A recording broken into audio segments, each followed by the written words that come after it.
You have a new product and you have a new venture. Your goal is to make a product that a customer wants and will pay for. The biggest risk as entrepreneurs is to make something that nobody wants and nobody will pay for. Steve Blank's series, The Lean Approach, provides crucial advice on customer discovery and the process of achieving good product market fit. And from that work and from your own research, you'll come up with great customer insights about your target. And the goal here is to take that good information coupled with information about your competitors, your industry, and your own product and consolidate it into one useful document. And we call that a positioning statement. It will help you in every aspect of your marketing. And the best way to know whether this works or not is to ask your friends and customers and employees, what is it about your product that makes it special? What makes it unique? What sets it apart? And why people or customers would be insane not to buy your product. And what I have found when companies or ventures do this, they find 10, 20, 30 different answers. And the problem with that is if you're trying to market everything to everybody, you end up saying nothing. And so a positioning statement can really help you get everyone on the same page to help you understand what makes you unique, what differentiates you relative to your competition, and why customers should buy your product or service. There are a lot of positioning templates out there. I like to use Jeffrey Moore's. Let's walk through it with a specific example. In this case, we're going to use Zipcar. And as we go through this process, I invite you to jot down your own answers. It will help kickstart the process to develop a positioning document in your own organization. The first thing you want to do is define your target. Identify all the customer segments who would be interested in your product and then prioritize them. Pick the one customer segment that you think has the greatest likelihood to be interested in your product. In the example of Zipcar, their target is young adults who live in the city, are urban, and educated. And then once you've identified the key target, you want to describe what the problem is. Here, be really specific about what is the true pain that the customer is feeling. The hope is that your product can address this customer pain point.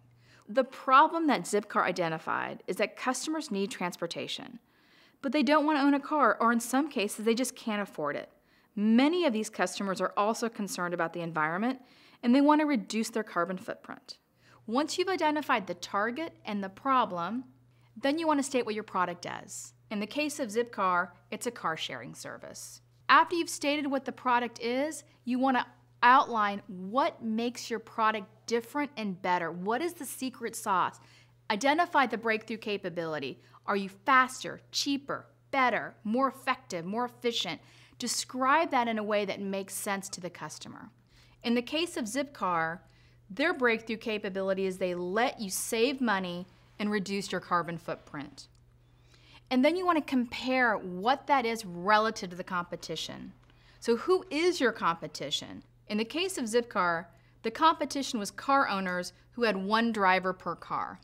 And then you want to describe the emotional benefit that your product is providing for the customer. And here you want to be as emotional as possible and provide the benefit. In the case of Zipcar, I've written, Zipcar makes you feel like you are smart, responsible, and actively demonstrating that you care about the environment. So once you've identified these key elements, put them all together to create your own positioning statement.